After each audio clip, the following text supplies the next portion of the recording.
আপনি চাইলে খুব সহজেই আপনার বাসায় পড়ে থাকা পুরাতন স্মার্টফোনটি দিয়ে সিসিটিভি ক্যামেরা বানিয়ে ফেলতে পারেন।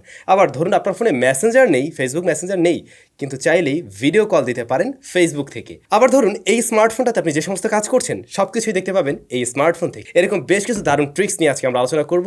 Hello everyone, welcome to SamZone। কেমন আছেন আপনারা? নিশ্চয়ই কমেন্ট করে জানাবেন। আর যারা আমাদের চ্যানেলে নতুন, এই ধরনের দারুণ সব টিপস অ্যান্ড ট্রিক্সের ভিডিও পাওয়ার জন্য অবশ্যই সাবস্ক্রাইব করে রাখুন।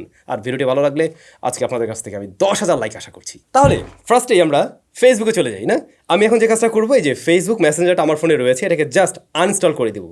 দেখুন এই যে আমি এখান থেকে এই যে আনইনস্টল করে দিলাম। সো রাইট নাও আমার ফোনে ফেসবুক মেসেঞ্জার নেই। এখন আমরা যদি সাব্বিরকে একটু কল দিতে চাই তাহলে আমাদেরকে যেতে হবে ফেসবুকে। আমরা এই যে ফেসবুকে চলে আসলাম, এখানে এসে দেখুন এই যে মেসেজ রয়েছে। তো মেসেজে আমি ক্লিক করলে আমাকে বলতেছি কি মেসেঞ্জার ইনস্টল করতে, মানে আমার ফোনে তো মেসেঞ্জার নেই, বাট আমি চাইলে এখন কল করতে পারি খুব সহজেই।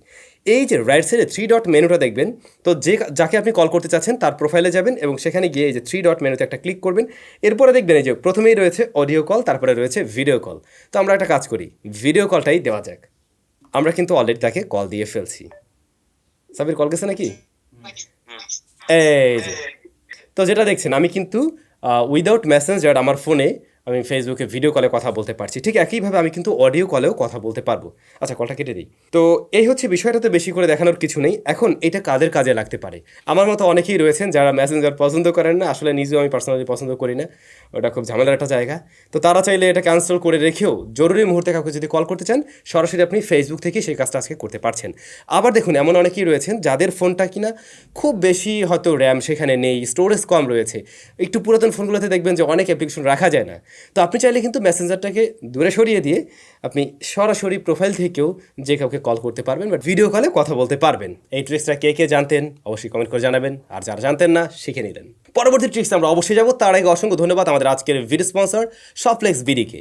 ShopflexBD মূলত একটি অনলাইন শপ যেখানে আপনাদের প্রয়োজনীয় বিভিন্ন রকমের গ্যাজেট সামগ্রী পেয়ে যাবেন। এছাড়াও আপুদের জন্য বেশ কিছু দারুণ তাদের অনেক প্রয়োজনীয় জিনিস দেখলাম আছে। তো SamZone চ্যানেলের যারা সাবস্ক্রাইবার তাদের জন্য 10% ডিসকাউন্ট থাকবে। ডেসক্রিপশনে তাদের ইনফরমেশন দেওয়া রইল, চেক করে দেখতে পারেন। ওকে, সো আমরা এখন কোনটা নিয়ে কথা বলতে পারি? আমরা মনে হয় কথা বলতে পারি ওয়েবক্যাম বা সিকিউরিটি ক্যামেরা নিয়ে, রাইট? তো ধরুন এইটা আমাদের পুরাতন স্মার্টফোন, এইটা কোনো কাজে লাগছে না, বাসায় পড়ে আছে, বাট ব্যাটারিটা ভালো আছে, ক্যামেরাটাও ভালো আছে এবং এটা অ্যান্ড্রয়েড অপারেটিং সিস্টেমে রান করে। তো আপনি যে কাজটা করবেন, এটাতে একটা অ্যাপ্লিকেশন ইনস্টল করবেন, গুগল প্লে স্টোরে চলে যাবেন এবং সেখানে গিয়ে ডাউনলোড করে নেবেন আইপি ওয়েবক্যাম। এইটার ব্যাপারে নিশ্চয়ই আপনাদের জানার কথা, কারণ আরও 2-1 বছর আগেই আমি অলরেডি একটা ভিডিও তৈরি করছিলাম। এনিওয়ে, যারা না জানেন তাদের জন্য আইপি ওয়েবক্যাম, যে ডিভাইসটাকে আপনি মূলত সিসিটিভি ক্যামেরা বানাতে চাচ্ছেন সেটাতে আইপি ওয়েবক্যাম ইনস্টল করবেন। ইনস্টল করার পরে আপনি এখানে যাবেন, যাওয়ার পরে না নিজে খুব সহজেই বুঝতে পারবেন কী দিয়ে কী করতে হবে। একটু অ্যালাউ টালাও চাইতে পারে, জাস্ট অ্যালাউ করে দেবেন। এরপরে আপনি দেখতে পাবেন সেখানে একটি আইপি অ্যাড্রেস রয়েছে। এই আইপি অ্যাড্রেসটা আপনি জাস্ট ওখান থেকে কপি করে নিন, অথবা অন্য একটা ফোনের ব্রাউজারে গিয়ে আপনি জাস্ট টাইপ করুন। যেমন ধরুন আমরা গুগল ব্রাউজারে গিয়ে আইপি অ্যাড্রেসটা দিয়ে দিলাম। এবারে জাস্ট ওই ব্রাউজারে আপনি ব্রাউজ করুন, দেখবেন আপনার এই ফোনের ক্যামেরাটা রান হয়ে যাবে এবং আপনি এই ফোনে তখন সম্পূর্ণ অ্যাক্সেস পেয়ে যাবেন ক্যামেরার। আর এই পুরাতন ফোনটাকে আপনি যে কোনো একটা রুমে রেখে ওই রুমের সব কিছুই কিন্তু এই ফোনটাতে আপনি দেখতে পাবেন। তো এই বিষয়টা কাদের কাজে লাগতে পারে? বাই দ্য ওয়ে, এটা কিন্তু একটা সেম নেটওয়ার্কের মধ্যে কাজ করে থাকে, অর্থাৎ আপনার বাসায় যে সেম ওয়াইফাইটা রয়েছে, দুইটা স্মার্টফোনে কিন্তু ওই সেম ওয়াইফাই কানেকশন থাকতে হবে।